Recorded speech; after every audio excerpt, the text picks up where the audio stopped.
Hey, what is up, fight fans? It's Will here, back once again for my of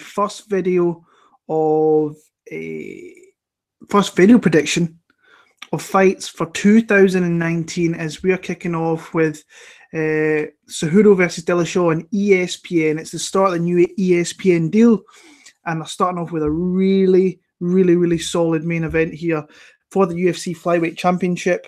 So we're going to find out whether this title is going to be staying around. If Cejudo wins, you would think they would have to keep it around. Dillashaw wins, I think it pretty much kills the division. So interesting matchup from that kind of aspect there. Just an interesting matchup altogether, really. But I am really looking forward to breaking down this fight card. I've had a nice few weeks off, and I have thoroughly enjoyed it. I will be honest with you. It's a grind, event in, event out when you've been doing it for as long as I have. But once you get the start of the new year, you kind of get that new motivation to go ahead and see if you can do as good as you did the year before. And I've got some pretty lofty kind of things to live up to from last year, because I thought I did really well with a lot of things on fights and fight picks and bets and so on. A couple of new things I'm going to be doing this year. I did mention in my video, I can't remember, maybe a week or so ago, regarding a DraftKings league. I am going to be doing, I think I'm going to go do 20 people for this one. $2 entry, winner takes all. If you would like to be in the DraftKings, my DraftKings league, to say, leave your DK name below, and I will get back to you. I'll add you in. $2, winner takes all. I'm going to be trying doing that every event.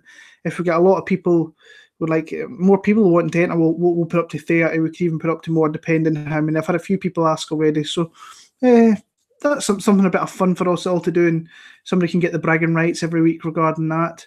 One of the new things I'm going to be putting in the drop-down box is my most favourite underdogs. Some people have messaged me and said, tell me or put down what your favourite underdog of the event is going to be, and just put it down in there and see if I can nail some throughout the years. Hopefully I can. So yeah, some of my goals for this year, I think I already went through that. I'd like to hit a video over 10,000 views. That'd be pretty badass. I've never really had that before. I've been close. I'm getting there. So yeah, one of my other goals is to hit 3,200 subscribers on YouTube. I think I'm about 2,400. So 800, I think, is a big ask. I think 800. I think I did about 900 subscribers last year. So hitting 800, I think, would be pretty badass. So if you can help, please like, comment, and especially subscribe. And let's see if we can at least hit the 3,000. But my goal for this upcoming year is 3,200 subscribers. So let's get started quick, and let's get that up if we can. So yeah, I've had people ask me about my betting, because I am coming off a fairly good year last year for betting.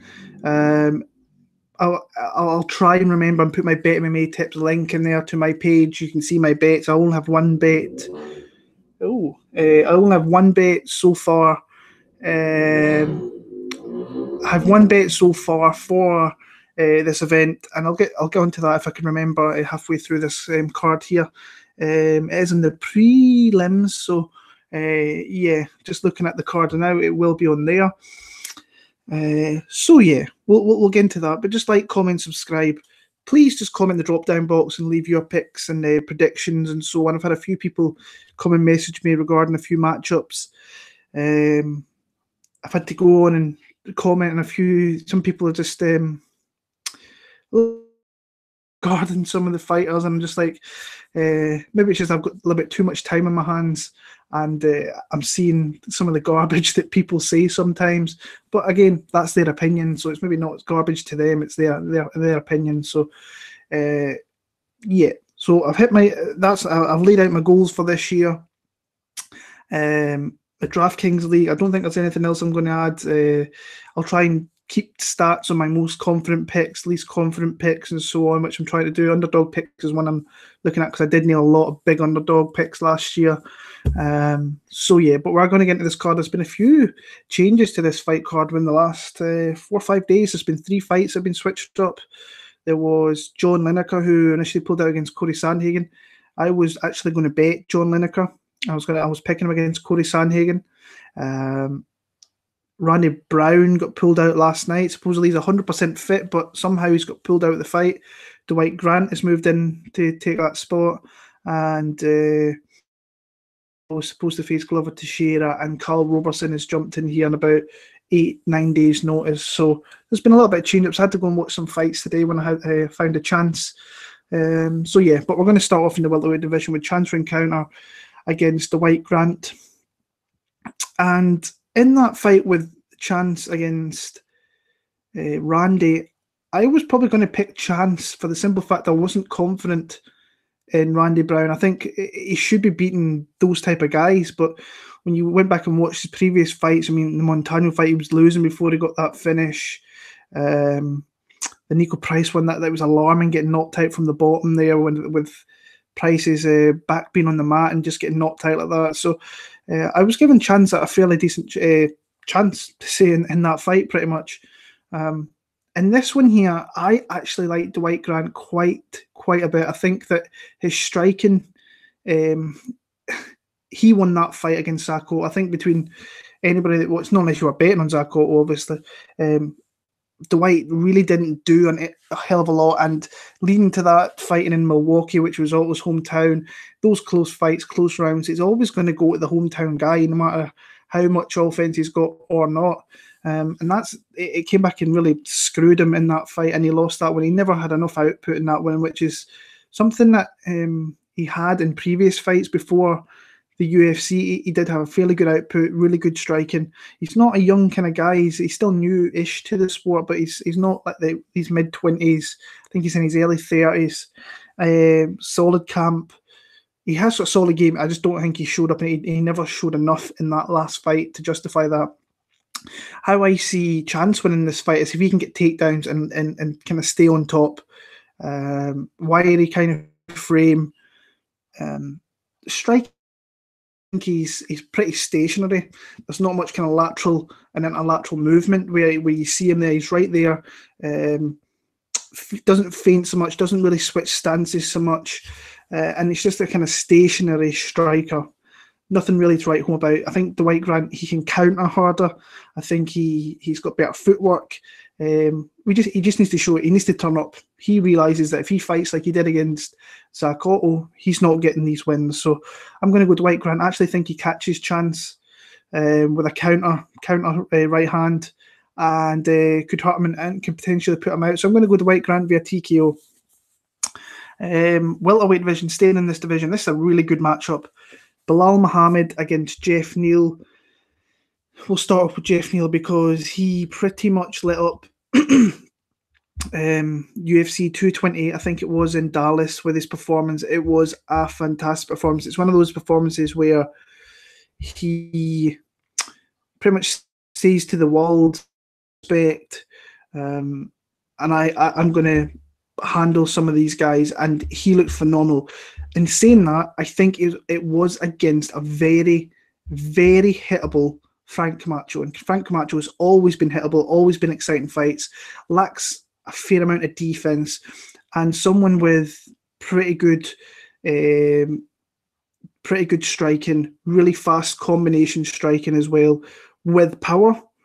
I think that was always a kind of bad matchup for Frank Camacho, and it really showed in that when he took an ass kicking in that fight, and it was punctuated with a beautiful head kick knockout which folded Camacho.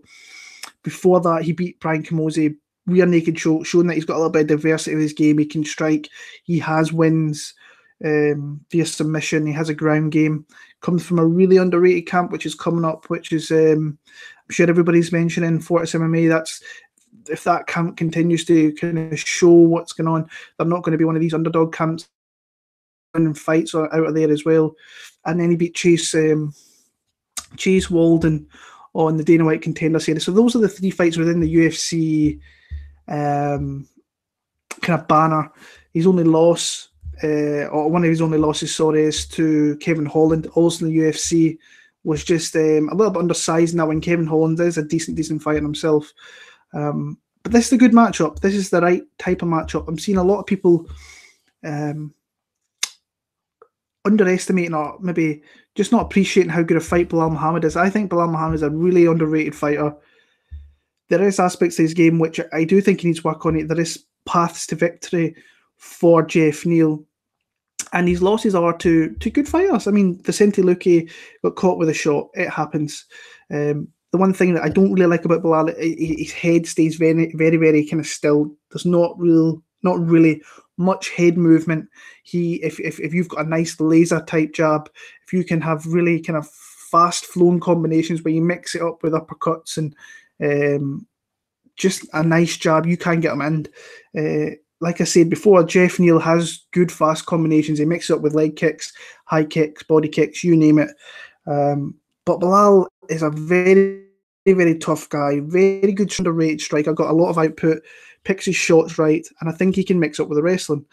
On a 4-fight win streak, all decision wins, chance, ring counter, like I spoke on before. Tim Means, which is always a good win against someone who is is a tough guy. If Tim Means turns up, and I don't know whether he really did in that fight 100%, if I'm being honest. He's always a tough guy. Jordan Meehan, Randy Brown. But he really hasn't got that standout UFC win yet. Those fights that he's had, Augusto Montano, Brown, Means, ring counter, they're not kind of high profile names. I'm not saying Jeff Neal is yet, but he's put himself in the window after that win at 228. And he's got a fight on here on the Fight Pass portion of the card. And I like Belal in this one. I've seen a lot of people disparage Belal a little bit and talking up Jeff Neal, and I don't think you can really do that yet, considering we've only seen a couple of fights in the UFC. It is against, if I was to match up the fighters that Jeff has faced with Belal, so Belal against Camacho, I would pick Belal Muhammad to win those fights as well. I think the overall better fighter, from what I can see right now, is Belal Muhammad. But I do see where if Jeff Neal turns up with the kind of intensity, the output, just the strong fight style that he has, he could make this a very difficult fight for Belal Muhammad. Where I kind of see Belal maybe is staying competitive on the feet, realising that maybe Jeff is the better striker and will try and maybe clinch up a little bit, maybe try and look for takedowns. And I think he will get it. I think this is going to be a close fight. Honestly, I think it's one of those fights which is going to be really, really close in the judges' scorecard from what I'm seeing here. But from what I'm seeing, I like Belal just a little bit more. I think we're going to see what Jeff Neal's made of. If he can come through here against, I'm not going to say he's a top 15 guy, but I think he is a periphery top 25 guy. He will win a lot of fights in the division, just for being a tough guy to face. And I think he wins this one via a split decision. So for me, I actually like Belal Muhammad in this one here via a very, very close split decision. I see past the victories for both guys.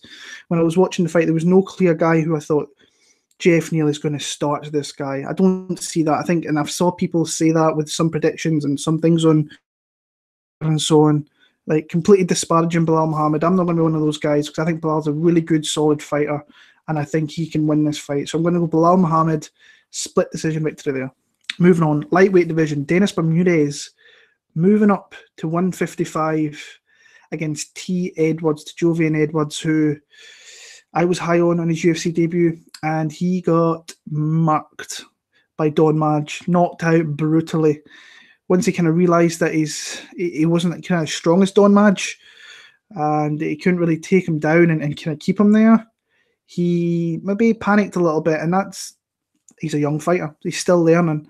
And against the guy who is very, very good on the feet. So one thing that Don Madge has always been good at is a very, very good kickboxer. He kind of paid the price on that one here. And this to me cries out Dennis Bermudez.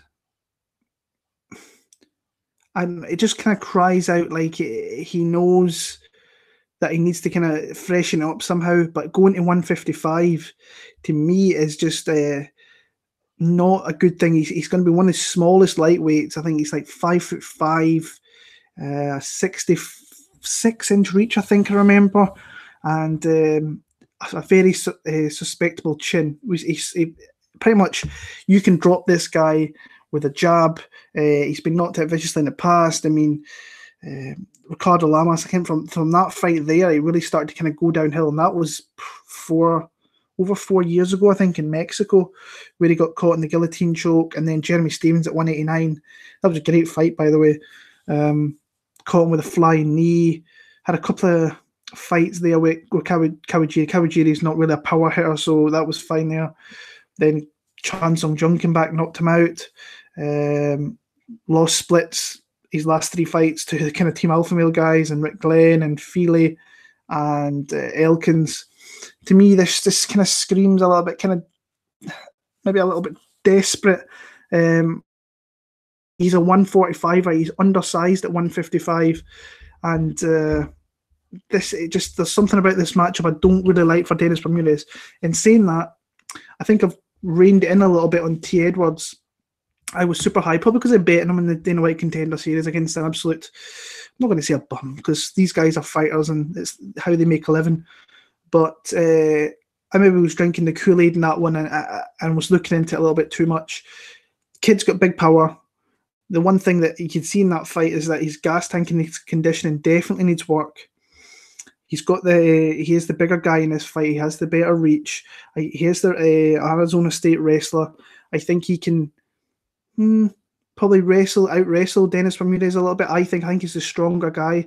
Bermudez himself, I think I could probably see maybe getting takedowns, holding on a little bit here, but I think the bigger guy in here is T. Edwards, but he is moving up. Dennis Bermudez has been in there with some of the top guys at 145. I mean, Korean Zombie, Stevens, Lamas, Holloway back in the day,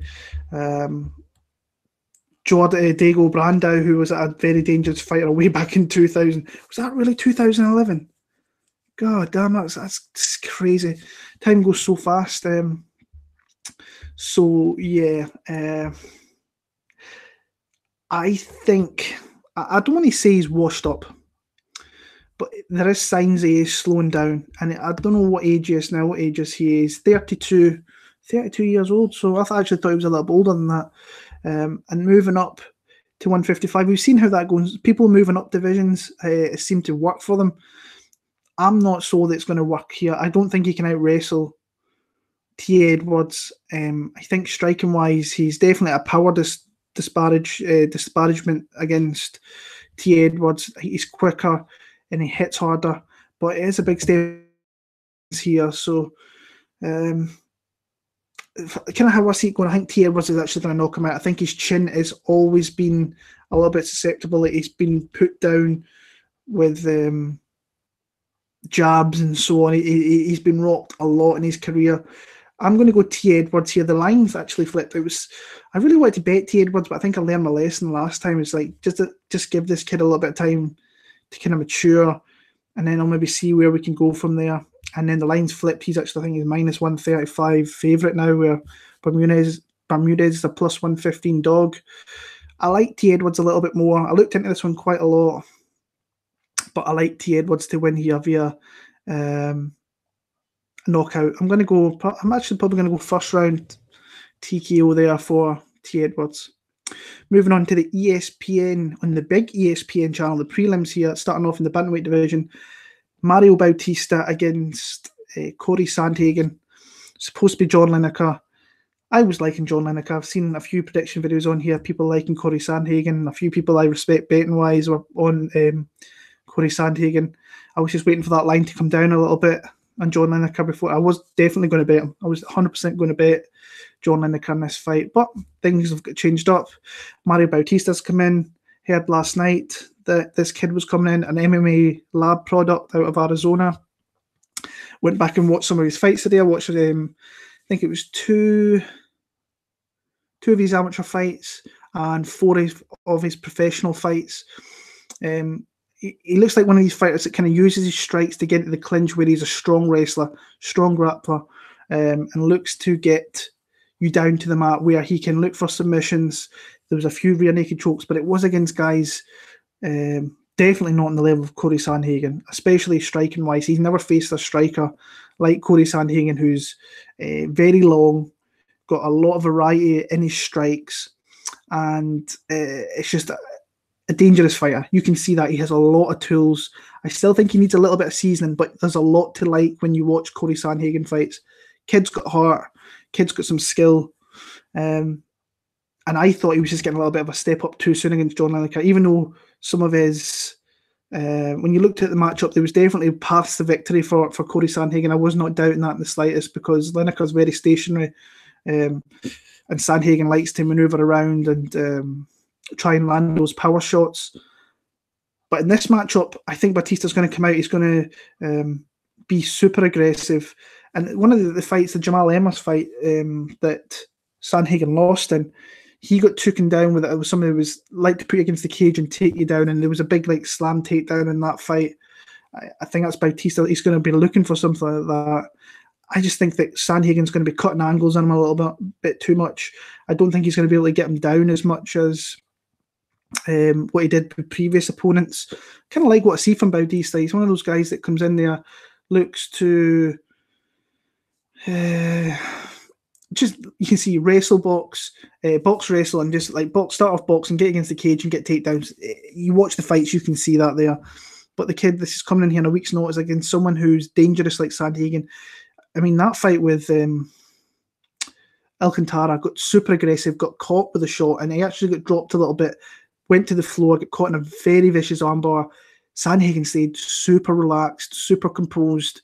If you have to watch that fight without the kind of commentary, because the commentary was really kicking that off a little bit kind of differently. They were like, oh, it's going to do this, and it's just like, that's why sometimes I'll watch a fight with the sound on.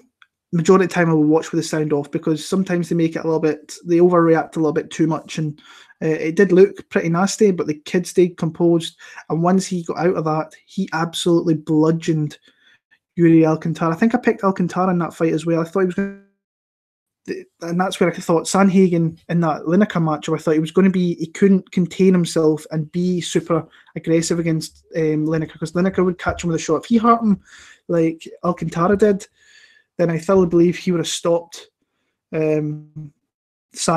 I do. I think that he would just get hit with something, and the power would be too much. But like I say, there is definitely path to victory. I keep talking about matchup. It was a matchup I was really invested in, but in this one here, I think he's just a little bit too good for Bautista right now. Not unless Bautista is an absolute beast with his takedowns and he can keep him there. I don't really see it, but Sandhagen's got like very, very, very, very vicious ground and pound, elbows, very long, can pass into positions very, very easily as well. I like Sandhagen. I think he's better on the feet. I think he's more crisp. He's faster.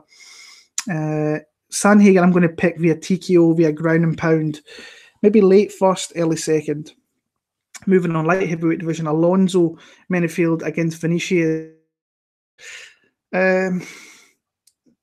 Probably the fight on the card I'm not really kind of looking forward to all that much, if I'm being honest with you. I think that I don't really have a good read. I think that Alonso's the better striker. Vinicius is absolutely rotten as a striker, but he has a very good submission, jiu-jitsu ground game. So it's who can impose their will, who can start off and gain the momentum in the fight. Like I say, Alonso, if he keeps us on the feet, he will start to put it on Vinicius. Vinicius can get it to the ground. That's where he wins this fight. I can see where both guys can win, and I can see them both having. I can see Alonso having success in the feet, but I can also see maybe making a mistake, being too aggressive, and maybe going into Vinicius, and he can potentially get a takedown and start to win the fight from the bottom on the mat. So, yeah, I think I'm going to pick Alonzo Menifield via knockout. Wouldn't be surprised if Vinicius won this fight as an underdog pick. Maybe not the worst in the world, I think, especially if you're having a look at DraftKings. And by the way, shout out to Brett Apley and for doing the DFS MMA World Cup, which looks a lot of fun. I was joining Group B with Sun Tzu, Sergeant Scorpion. There was a couple of other guys I don't really know as well. But I'm looking forward to top 3 advance, and then we get in the knockout stages, which if I can just get through the group stage, I'll be very, very happy with that. So shout out to those guys. I think as a DraftKings play, Alves might not be a a bad pick, be cheap, and he has an option. He has a way to win the fight if he can get it to the ground. But I think Menifield might be a little bit too big for him, hit a little bit too hard for him, I should say. And I feel more confident in picking from what I've seen. So Alonzo Menifield for me via TKO. I'm going to go round number 2. This is one I'm invested in. Women's flyweight division. Joanne Jojo Calderwood against Ariane Lipski. And I suppose we'll start off with my fellow Scot here, Joanne Calderwood, who's coming off a submission win in a fight where, especially before that fight hit the mat, she was not looking good at all. Kalinda Faria was, she took her down, was controlling her, and I could see when you watch that fight, she was giving herself an opportunity to kind of lift those legs and get that submission in that fight, the triangle armbar. And I honestly, even though I could see she was making movements to get that submission, I was not expecting her to actually hit it. What I do like and what I'm hearing a lot about Joanne is she's found like a home. She's run about. She obviously was over here in Scotland, went to TriStar, and I think she was just trying to mask and kind of hide her problems. She looks like she's met someone over there in Vegas, John Wood, who is the head trainer at Syndicate. He looks like he's really invested in Joanne, and she looks in the best shape, but this division is the perfect division for her. She looks great. She sounds great. She sounds confident. And you can see that. I mean, she's been doing majority of this camp with Sarah Kaufman, Roxanne Modafferi. Especially, I think the work of Sarah Kaufman, who's a hard fighter, hard-nosed fighter, especially in the gym as well. She trains really, really hard and pushes people. So that's something I really like from her. And she needs to build on that win against Kalinda Faria.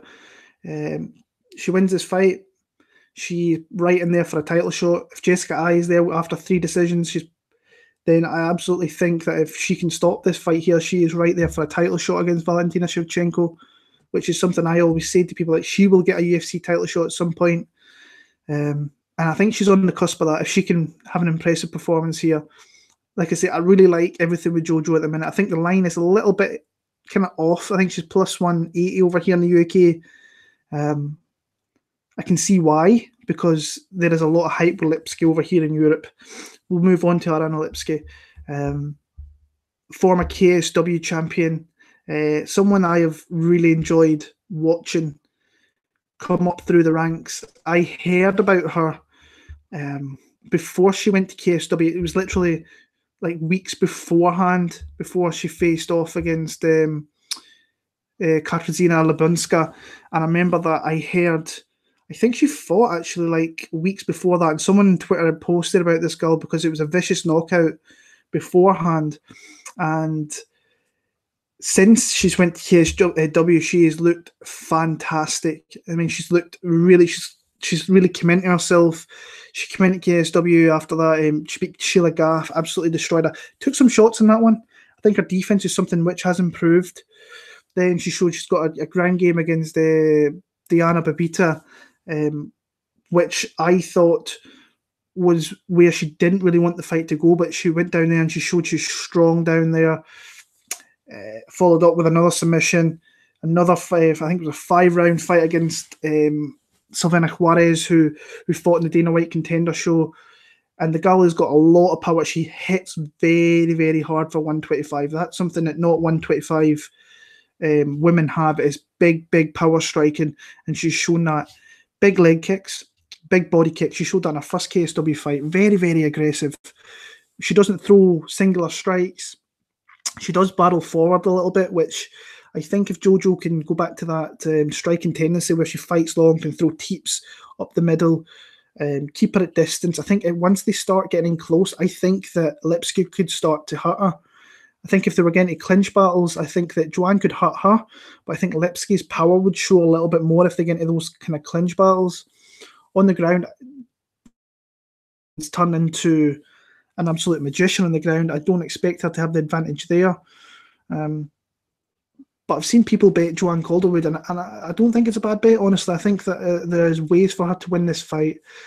But I still think her defense lacks a little bit. I think she could get countered with a hard shot. And once she gets countered with that hard shot, she could start to kind of back off, not be as aggressive. And I think she has to be aggressive and be the initiate the kind of fight here. Because if she gives Lipski the room and the kind of energy to control this fight, I think she will put kind of Calderwood in like a barrier where she's not going to get strikes off and she's going to get countered hard when her defense starts to lack a little bit. So for me, I like Lipski in the fight. Like I said, I don't think Joanne's a bad underdog bet. I've seen people bet. I don't think it's the worst bet in the world. I feel more confident picking Ariane Lipski in this fight. I wish Jojo wins the fight. I'm not going to be ever saying about sports fight like I really hope you don't win, especially Joanne, who I've known for a long time, like years as well. I've been watching her fights for so long as well. Really happy she's found a kind of spot with a new camp and her personal life. I've watched the James Lynch interviews. She was on the Ariel Helwani show next week. It was last week. It was, sorry, but she sounds confident. She looks in good spirits, and I wish her all the best. But fight wise, I think Ariane Lipski is going to win this one here. So I'm going to go Lipski. I'm going to go a hard 15 minutes, but I think she lands the bigger, better, more powerful shots and wins 29-28. I kind of crossed the cards there. So Lipski for the W there. Moving on, the main fight of the prelims here. Donald Cowboy Cerrone makes his drop back down to 155 as he faces off against Alexander Hernandez. This is one that caught my eye very, very easily when the betting lines dropped. And my bet is, I have a bet on this fight here. So I managed to remember. And we'll start off with Alexander Hernandez. Excuse me. I bet him last time out against Olivier Aubin-Mercier, got him plus 125. When I was looking at that fight, I thought there's no need for him to be the underdog in this fight. I know it was, you can't really take anything, I don't think, from the Beneil Dariush fight. He came out there and caught him with a good shot, and we didn't learn much about him. That's why I loved the second fight with Olivier Aubin-Mercier, because we learned what he's all about. I don't think his striking's great, but what he has got, he's got a lot of pressure, looks great, very, very strong, great pace, and looks to kind of put that strength and pace and push against the cage. We saw that against Mercier. In that fight, he did show that you can counter him, you can sweep him. So that's something there, which I think, if I'm Cerrone, I look at it, because I don't see him wanting to come out here and strike with Cerrone, because I think he's at a complete disadvantage kickboxing-wise. I think that Cerrone's got so many more tools on the feet to hurt this guy. For me, I think Hernandez is going to win a fight like he did against OEM and push him against the cage and try and get takedowns through there. And I don't think, now, like, he can definitely get takedowns, because Mike Perry got a takedown on Cerrone. Ill-advised. It was an absolute stupid thing from Mike Perry to go for takedowns in that fight. So I can probably see where Hernandez will maybe get the odd one or two takedowns. It's whether he can keep him there. I don't think he will be able to keep Cerrone there. I think Cerrone will find a way to get back to his feet. And especially on the ground, he is so dangerous with his jiu-jitsu that all it takes is a split second, like in the Mike Perry fight. Now, Mike Perry's a bonehead, and he left stuff there to get grabbed on. Hernandez might not be as silly as that, and it will be harder to find a submission on. But Cerrone, I think, can find submissions on anybody. He's so diverse with his submissions. Like I say, on the feet, I think he's light years ahead of this kid. I think that he could really put him. If he stops takedowns in this fight, he is going to dominate Alexander Hernandez. And when you look at bet MMA tips, and I know that's not something to look at, but a lot of the people are very heavily betting him. You look at how many people have bet Cerrone, how many people have bet Hernandez. I think it's kind of odd. It's kind of easy to see who I've bet in this fight. I've bet Donald Cerrone. I'm going to pick him to win this fight. Like I say, I like Hernandez as a fighter. He's a young 25, 26-year-old, I believe. I still think he's got a lot of growth in the sport. sounds like a pretty cerebral fighter. He was also on Ariel Helwani's show and sounded super kind of cerebral, where he wanted to go, what he wanted to do. But I think his confidence was a little bit false. I think he says he's going there and starch Donald Cerrone, and I think only the elite fighters really do that. I mean, I know he went up to 170, and you look at the people who he faced up in there, and I mean, he only really faced the best fighters up in that division. Leon Edwards, top 10 guy, I believe he is now. Robbie Lawler, former champion. Darren Till, title contender, top 5 guy, possibly to some people. And the Masvidal fight, he got starched in that one. Masvidal striking was too good. Like, Masvidal has the type of striking, very, very quick combinations, a lot of power as well. And that really, he found the chin of Cerrone and hurt him in that one. Knockout of Matt Brown, Rick Story, he knocked out with a beautiful combination. Patrick Cote. Now, those wins are nothing to really write home about. The Alex Oliveira fight, Oliveira's he's a horrible guy to face because he's go, very strong, very awkward. I mean, he only faced good guys up there. I know Story's retired, Cote's retired. I think Brown's on the way out. His wins over there against Yancy Mederios, who's always down to scrap. That's a perfect fight for him. And Mike Perry. So he went up there and he faced good guys. Now, the one thing that kind of worries me is just to drop down to 155. He is older. It's going to be harder.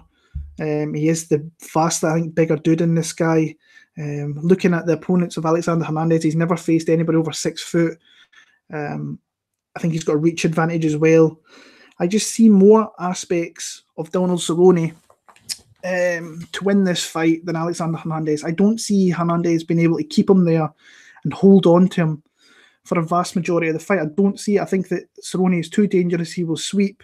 He will find ways back to his feet, and that's when he becomes dangerous. And Hernandez showed he's got a little bit of I don't want to say a lack of conditioning, because I still think he looks in great shape.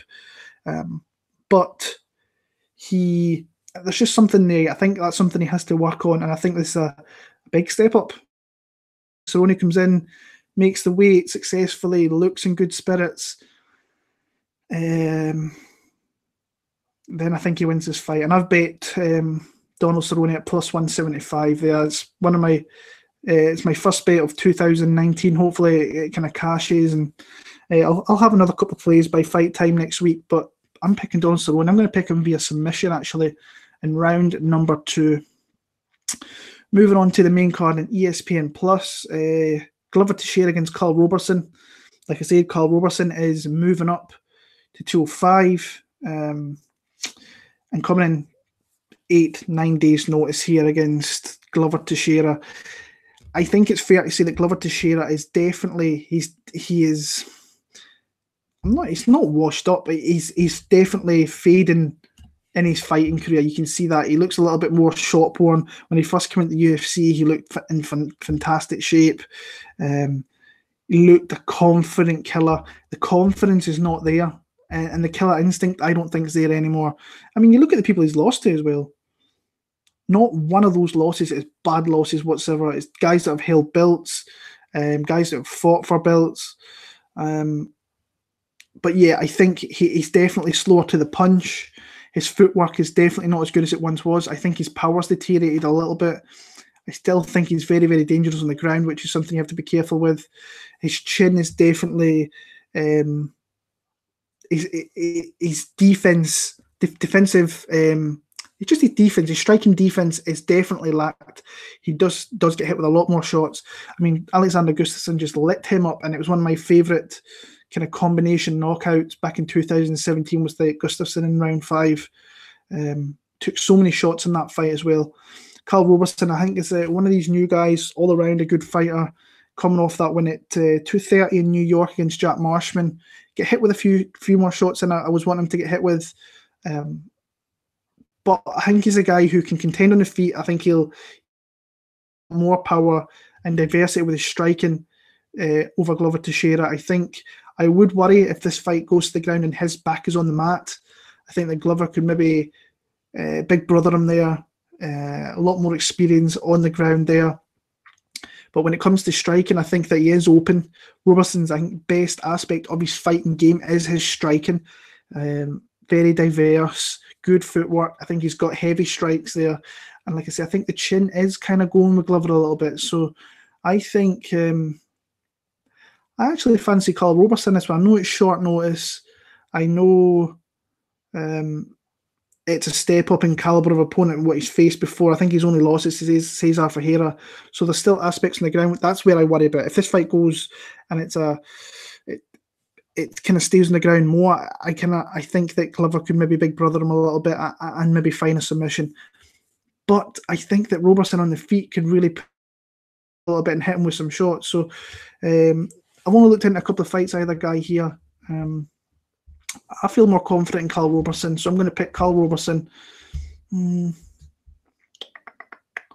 pick him via knockout. I'm going to pick him via knockout, actually, yeah. I'll go a second round TKO for Karl Roberson in that one. Women's flyweight division, Paige VanZant against Rachel Ostovich. This fight was like announced way back in August last year, which was crazy, like 5-6 months ago. And it was off, and it's back on. There was this everything that's going on with Rachel Ostovich's personal life, which is horrible to see. Her husband assaulting her, and so on and so on. Paige VanZant's coming back after a year-long injury. I think she last fought in January a year ago against Jessica Rose Clark. And people were, I remember in that fight, people were saying she's going to run through Jessica Rose Clark, and I was like, no, that's not going to happen at all. And she lost that fight. I think I bet Jessica Rose in that one, which was a nice wee cash. I think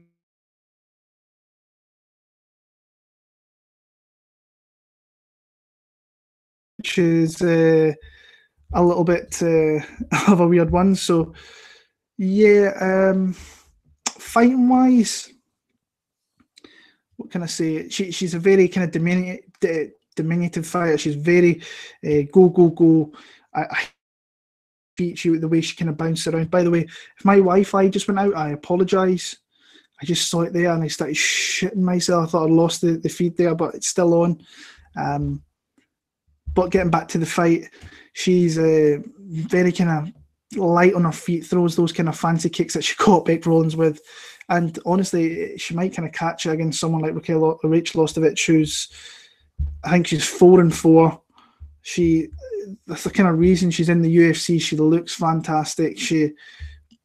I don't really think she's UFC caliber. She shouldn't be in there. She came off the show. They gave her a chance. She beat Karen Gavorsian on the Rosa in the third round there, where she got submitted.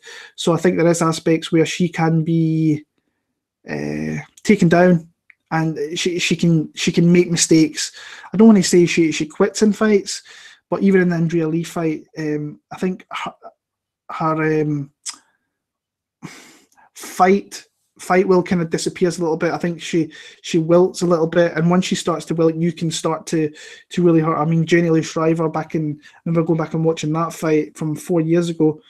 She got hit with a knee to the body and just didn't want anything. She didn't want to like come through that and fight. And the Andrea Lee fight, she gave her that arm bar, knocked out. She gets stopped. And I think that Paige VanZant has enough in that arsenal here actually to stop her. I think she can get takedowns on the feet. I think that Rachel might actually kind of hit a little bit harder. I think she's got some submission skills as well. But honestly, I don't think she's a UFC caliber fighter. I think Paige has got a lot of experience. She's been in there with champs, better fighters than what Rachel Ostovich is. So I like Paige VanZant. I actually think she can get a stoppage in this one at some point in the fight. I think she will get to the ground. She will kind of wear out and kind of let Rachel Ostovich kind of tire, and then she will catch her with maybe a submission, so maybe some ground and pound there. So I'm pretty confident actually in Paige VanZant. I've seen her lines come down. She's actually one that really interests me. I was going to parlay another guy I've got in the show with Paige VanZant, but now her lines came down so far that actually she's bettable straight now. It's always dangerous betting Paige VanZant because I don't think she's great, but she's a solid fighter. I think in this spot here, she's definitely. I don't know how you can be confident in money again with Rachel Ostovich. I don't know. I couldn't put my money on her here. So stoppage in this one there. Moving on, flyweight division, a rematch of I want to say 4 years ago. Joseph Benavidez against Dustin Ortiz. like I said, rematch of a fight that took place, I think it was way back in Texas, or way back 2014, so over 4 years ago. And since then, I mean, Joseph Benavidez has just been who Joseph Benavidez is. Like, the one thing, I could not believe this back in November, people were writing Benavidez off, and the absolute garbage that was on Twitter. Some of the friends that were saying to me, he's done. He's like, Alex Perez is going to run through him. And I was like, and I didn't, like, I'll be honest, I did not expect a first round kind of stoppage there against Alex Perez, but this guy is one of the best flyweights. You've got Cejudo, DJ's number one, Cejudo's number two, as the greatest flyweights all time. And then there is very, very close. It's Joseph Benavidez. Benavidez beats Cejudo, lost to DJ twice, but he is one of the I think he's actually the greatest fighter to never win a UFC belt, and he only loses two top guys. The Sergio Pettis, when Pettis got him at a good time, coming back off an injury, he did not look the same Joseph Benavidez like he had done in the past. And he's beat everybody else in that division outside of your DJs and your Pettis. Tim Elliott, Dustin Ortiz, John Moraga, Ali Bagatinov, Makovsky, Cejudo, like I mentioned. And Perez was a big, big guy. I just some of the stuff I was seeing was so farcical. I bet him as an underdog there. I cashed that. It was one of my favourite bets to cash of the year, just because people were talking absolute snot, BS about Benavidez. And like I say, when you go back and watch the Dustin Ortiz first fight, you can see that Dustin Ortiz, that Joseph Benavidez is, I think he's a clearly better fighter than Dustin Ortiz. But what Dustin Ortiz has done since that fight, I think, has been phenomenal. I think he's definitely improved himself as a fighter. But his output's been a little bit more there. He looks stronger. He looks better. He seems to think that he's made improvements where Benavidez is still the same fighter. I'm not on that page whatsoever. I think that it's just kind of overlooking it a little bit. I think that Benavidez in the first fight was clearly the better striker, faster, got takedowns in that fight. They both got takedowns in that fight, actually. But Benavidez is super hard to take down. As soon as he took him down, Benavidez was popping back to his feet, where when Benavidez was getting his shot in, he was keeping him there, controlling him a little bit. And that's something in the past which has happened with Ortiz. And he is the kind of guy that you can hurt in the feet as well. Moreno hurt him with a head kick. But in that first fight, Benavidez was lighting him up, but he had triple the amount of strikes than what Ortiz had. Looked faster, looked to have more variety across the whole entire kind of fight game there. But like I say, Dustin Ortiz since then, it's looked great. And he puts himself, if he wins this fight here, he puts himself right in the, well, who knows what's going to happen with that division, but if he wins this here, wins over Sandoval, the Pantoja win, I think is a great win, because Pantoja is dangerous. Matheus Nicolau, never seen that coming. I did not see that coming in the month of Sundays. Great win to have in your record. To me, I'm still super confident in Joseph Benavidez. He's still a guy that I don't know why people like to fade him. People are saying that he's fading, he's doing this. I think he did look really bad against Pettis, but he nearly won that fight. It went to a split. I think across all aspects of the game here, I think he is just that little bit better than Dustin Ortiz, and he's a guy I want to bet in my parlay. I want to have a parlay in this card. It's quite hard, but his lines came down to minus 230, 235 over here in the UK. I think that's a good line, good parlay piece. I just need to find something to go along with it. I like Dustin Ortiz to give him a close fight, but I think I like Joseph Benavidez more just to win the fight and just outclass him in every area. I think Ortiz will want to try and take him down and keep him there. I personally, so I'm going to go Joseph Benavidez via 29-28 decision in that one now. Moving on, lightweight division. Gregor Gillespie, looking forward to seeing this guy faces off against a guy who's another guy who's moving back down from 170 to 155, and Yancy Mederios. Since he's come into the UFC, what's not to like with Gregor the Gift Gillespie? The guy's come in, beat who you're supposed to beat, knocked out under Holbrook really, really quick. Glico Frank, I don't know how I managed to figure out that. Looked very good against someone like Frank. I think Frank is actually a really good fighter. I think he'll get another shot in the UFC this year as well. Jason Gonzalez, Took a couple of shots on that one. His chin was exposed a little bit. And that's something that I was looking closely at. Stop that fight. Knocked out Jordan Rinaldi in the first round. Dangerous fighter is Jordan Rinaldi. I think that he's not that Jason Knight. He's kind of definitely depleted since his early days in the UFC. He's not even in the UFC anymore. He got cut. And then Vince Pichel, triangle on that guy. Pichel's an intense guy, hard guy to kind of fight, and he made it kind of look easy in that one. The guy's got striking. The guy's got supreme wrestling. The guy's obviously got jiu-jitsu. And this is another step up from what he's faced before.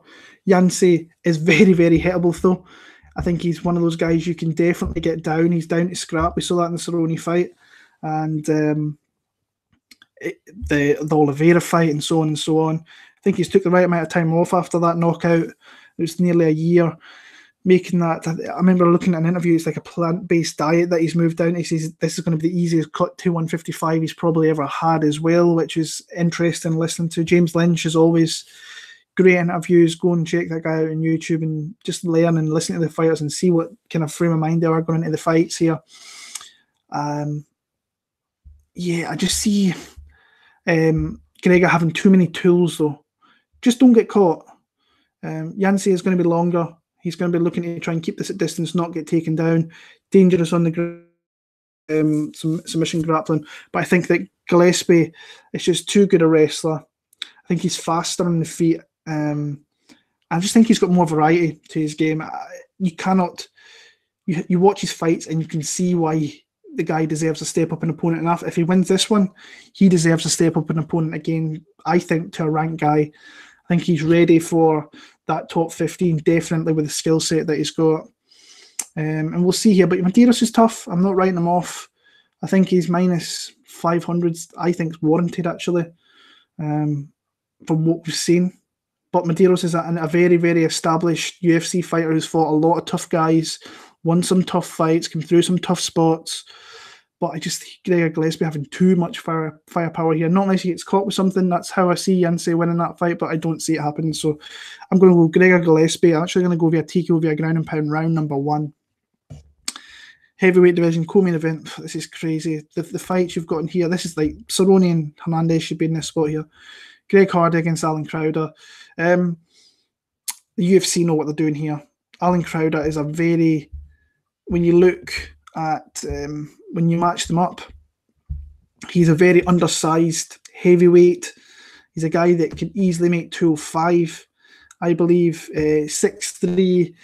He's at a reach disparity here. I think that, I mean, what we've seen from Greg Hardy is he's come in there and just absolutely demolished anybody who's in front of him. Now, it's obviously a step up an opponent. The guy's only 3-0. And when I'm saying step up, you look at Alan Crowder and he's had fights in the UFC, but he's a journeyman heavyweight, to say the least. With his only win really is Dante Mays, where he took some strikes in that one, eventually got him out of there, lost to Justin Willis in the first round. I think that Greg Hardy, the UFC know what they're doing here. They're not going to give... They see something in Greg Hardy. He brings people in a little bit. He's got a little bit of that bad taste in his mouth from the kind of days back when he was back in the NFL. He had the charges against him and so on, and it was all kicking off with Rachel Ostovich and them two being in the same card. But it is what it is. Greg Hardy was supposed to have a fight at the end of the year. They pulled him out of that one to put in this one here. They know what they're doing here. I think that he comes out here and does pretty much what he did on the Dana White Contender Series fights. It's just come out there and bum rush guys, and his power and his striking is too much. Now, I will say that if Crowder can take a couple of those shots and come through and maybe get into the second round, he could start to... That's when you could start to see Greg Hardy... Because the guy's only 3-0. I don't know how many amateur fights he had. I think he had like a couple of amateur fights, 2 fights or something. And like literally, I think the longest one that they had with that was like 1 minute 36. So the guy has not fought over 2 minutes before. Yeah. Greg Hardy. I'm looking into that too much.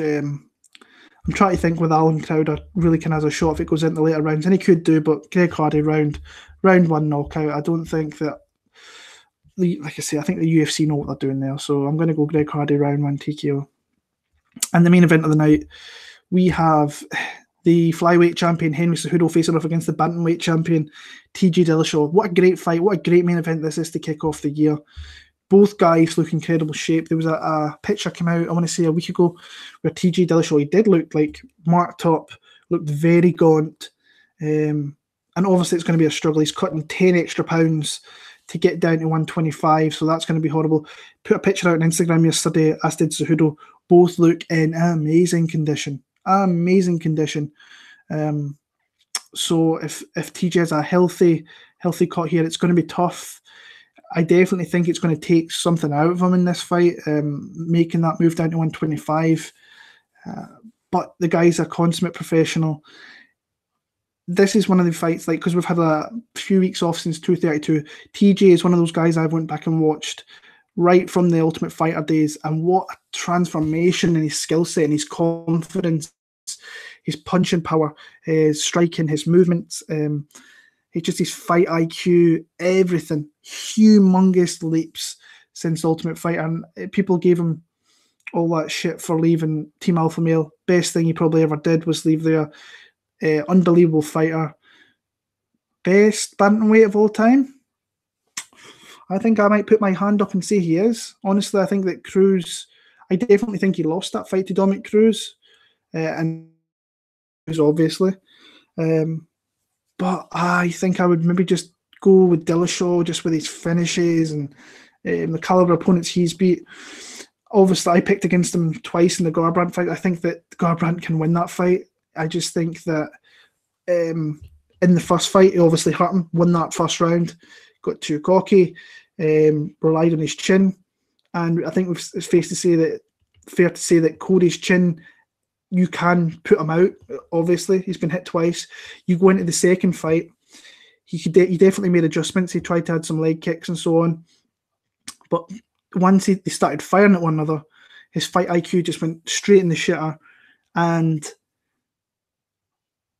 he lost that fight. A fight he can win. He can absolutely beat TJ Dillashaw, but his, like, the 6 inches in between his ears, it goes. And like when you go back, I wouldn't watch it today again. He started like just swinging, and he just stayed in the pocket and wanted to get his shot back that TJ had caught him with. That is really bad fight IQ from Garbrandt, and he's better than that. And I think he will come back better from those losses. He has to. I still think he will win the belt again one day. I really do. I think Garbrandt will, and maybe that's the fan in me talking.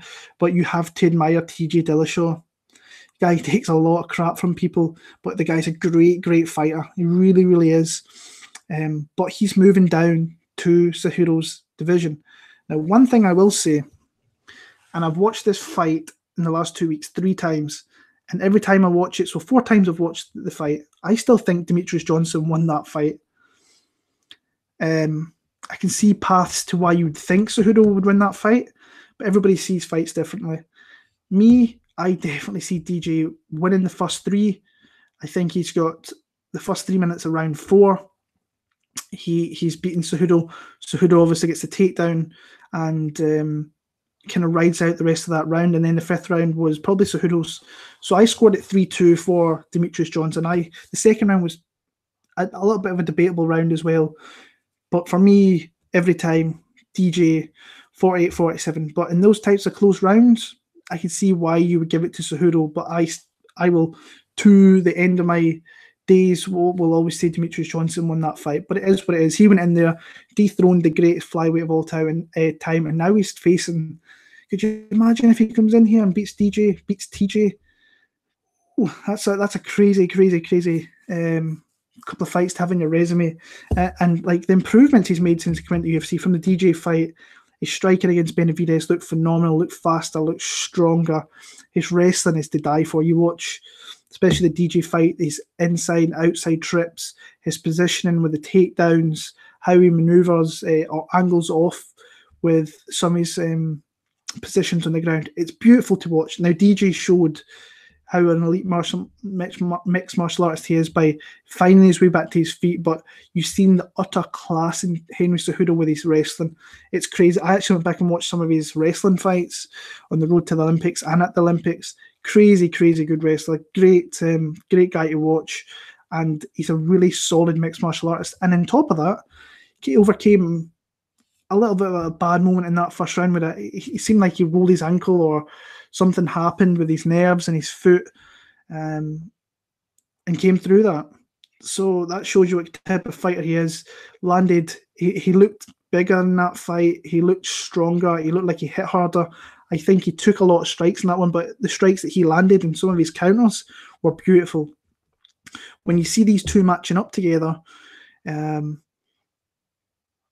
TJ, the one thing that I noticed with Henry is that he bites to feints a lot, and TJ is one of those guys who throws a lot of feints out there, and if you're going to bite on them, if you're going to move, and Henry's the type of fighter that he kind of bites on them, he moves as well, and he doesn't really kind of angle off, he stays very stationary, you get a reaction out of him.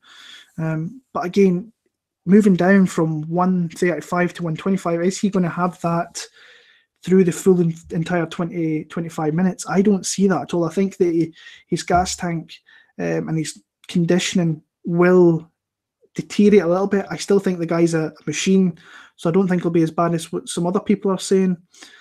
Unbelievable striking, great angles, obviously got big power. You can get his chin as well. Garbrandt's had him a few times, amongst other fighters as well. It's just I think it's a hard fight to call. Initially, my lean was TJ. When I watch the fights back and I probably see the confidence it's in Henry Cejudo and listening to a few things and watching fights, I'm edging Henry Cejudo in this fight. I think that he will mix it up. I think it'll be fairly competitive in the feet. I think that TJ will start off quick. I think that Henry will come into it, will land some strikes. I've seen people say that TJ's not going to get taken down here, and I'm like, if he gets into position, clinch positions like he did with Demetrius Johnson, he will take TJ down with trips. He will take TJ down with single leg takedowns. He will get him down. If Henry doesn't get him down, I don't think he wins the fight. I don't think he outstrikes or knocks him out. My boy Justin from UFC Bro Picks has picked the first round knockout, which would be absolutely crazy. I don't see it. So Cejudo's not like a one punch kind of knockout, or obviously beat Wilson Hayes for a knockout, but yeah, that would be a pretty far-fetched one. Props to him if that comes in, though. But I like Henry Cejudo in this fight. I was going to bet Henry Cejudo, but I think I'm just going to sit back and enjoy this. I went against TJ Dillashaw one too many times, and he's took my money. But Henry Cejudo was I think he's plus 170 over here in the UK. He was a little bit higher than that a couple of days ago.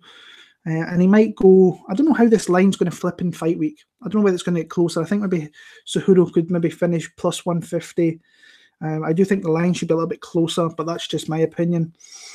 I'm going to pick Henry Cejudo to win via decision. I think that he will get takedowns. He'll win very close rounds through his wrestling, through his grappling.